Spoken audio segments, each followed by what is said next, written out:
Biafra, superstars, media.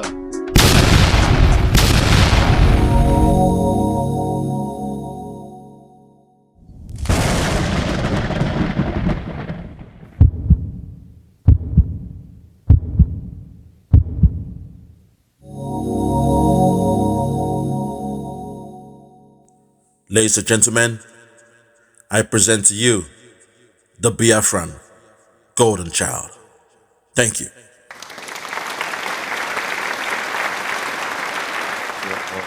Good morning, good afternoon, good evening, depending on where you're hearing my voice from.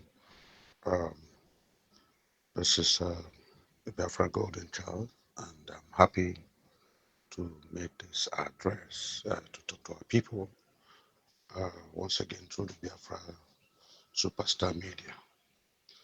Yeah, today's topic is a sober one. It's a very sober one. It's not too positive. It's not a good thing. It's not something to um, brag about. It's like I said, a very sober topic for me.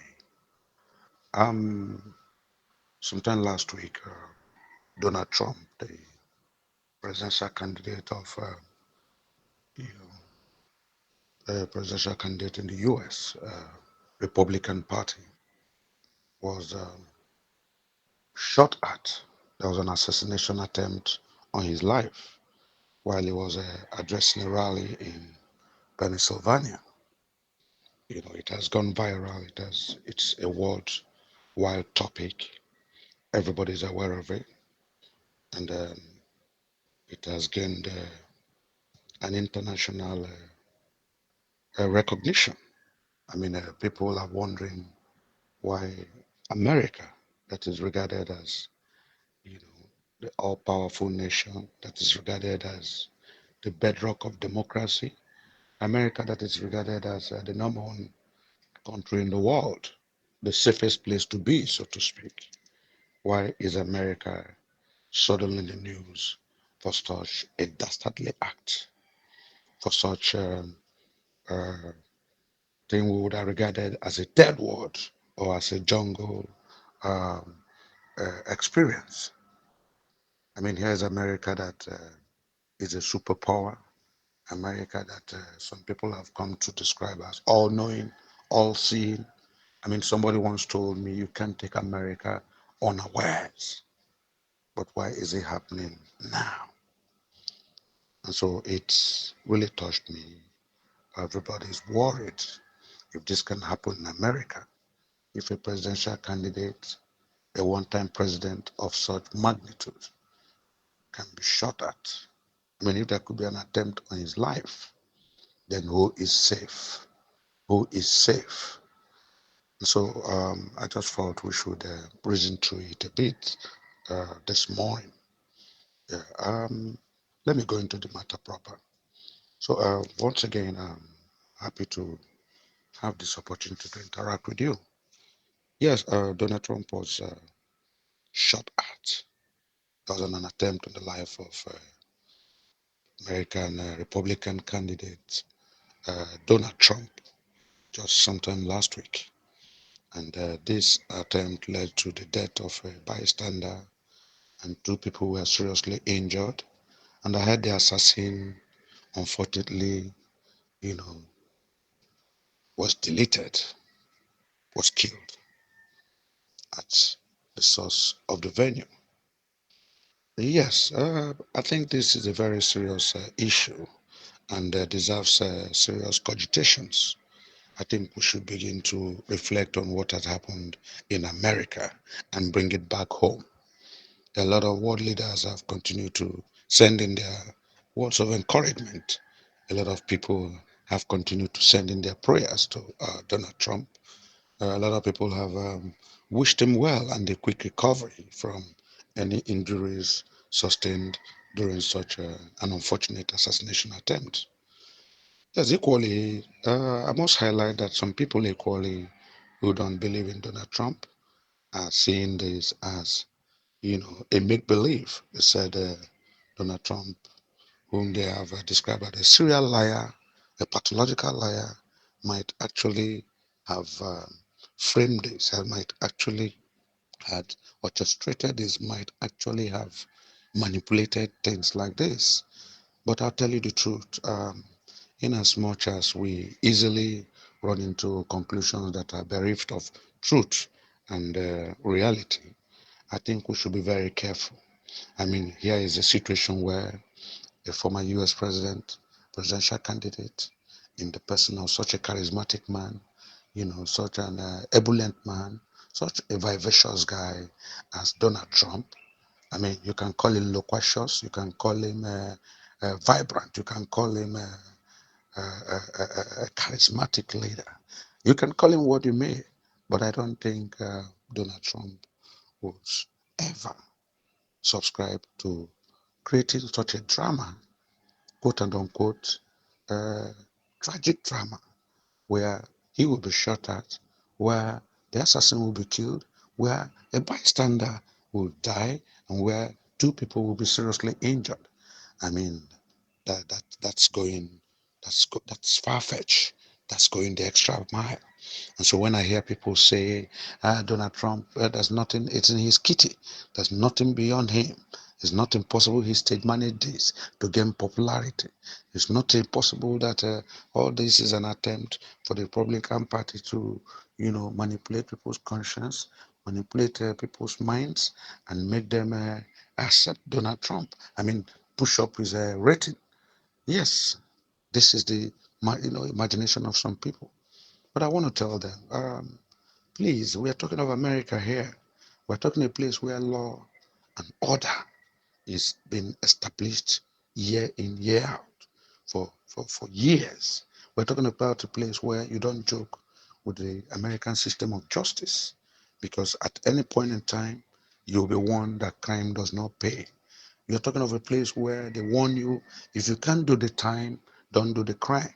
And so, why would President Donald Trump, former President Donald Trump, why would Donald Trump, the presidential candidate of the Republican Party, you know, uh, involve himself in something that he knows when fully investigated? I mean, DSS, I mean, the American Secret Service is involved, the highest level of CIA is involved, and so American government is involved. Why would he think that such a thing would not, be discovered if it was actually a manipulative behavior? If it was indeed um, a drama, so to speak, if it was something that was manipulated. America's system of justice does not encourage any crime. And wherever you think anything, you think you can do anything and get away with it, sorry to you, you'll be discovered. And the long arms of the law would eventually get at you.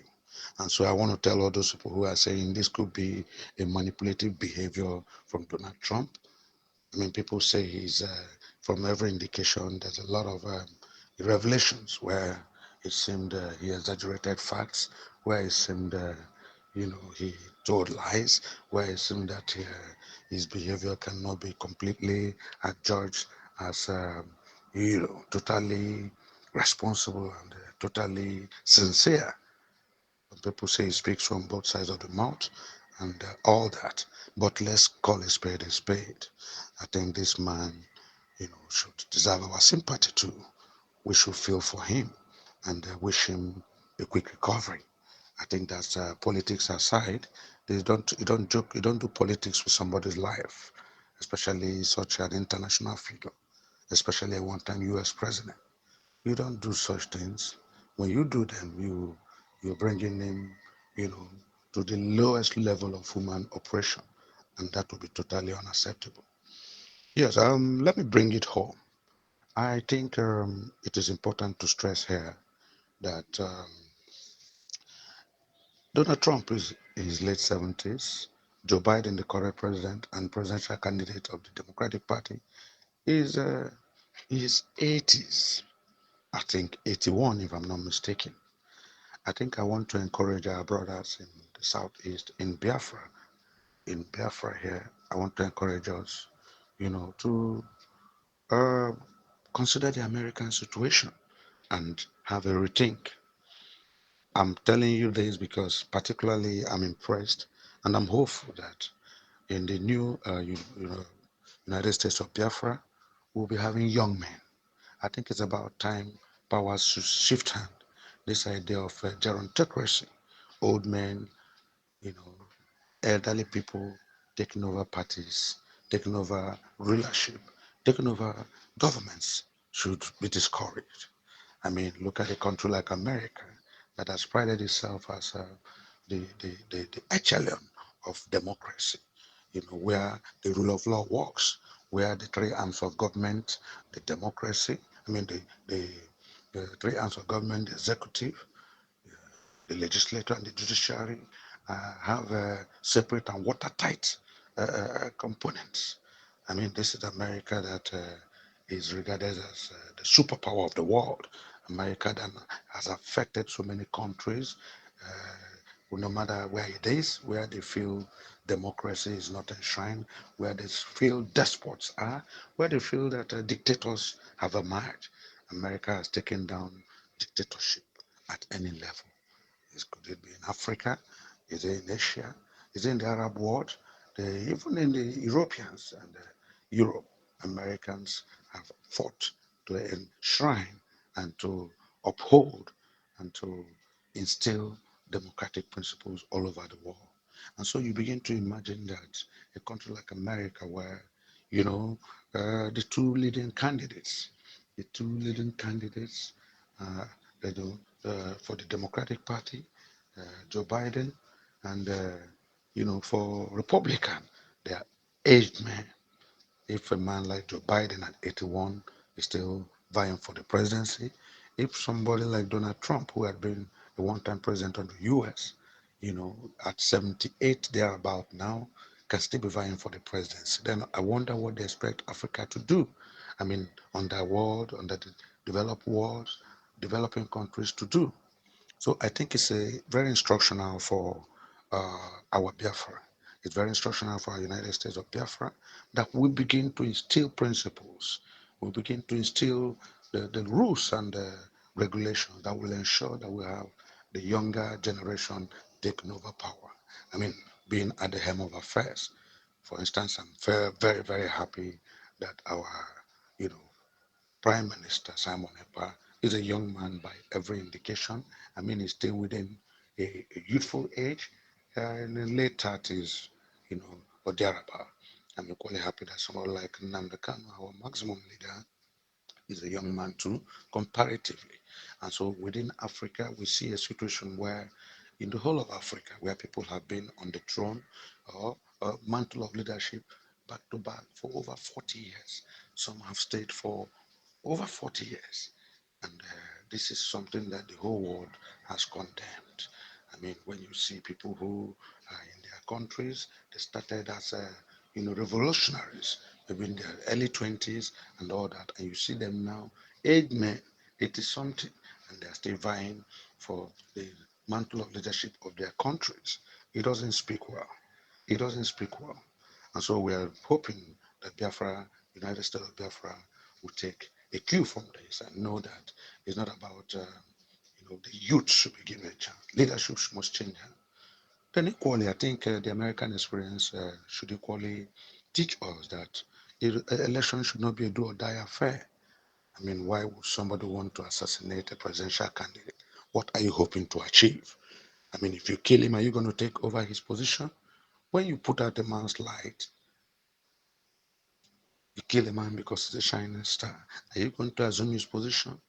It makes no meaning. I mean, such a thing should not be happening in a developed world, in a highly civilized society like America. We should learn here too. We should learn, to guide our democracy very well. Equally, I like the swift reaction of the SSS. I mean, the uh, Secret Service, who quickly came in.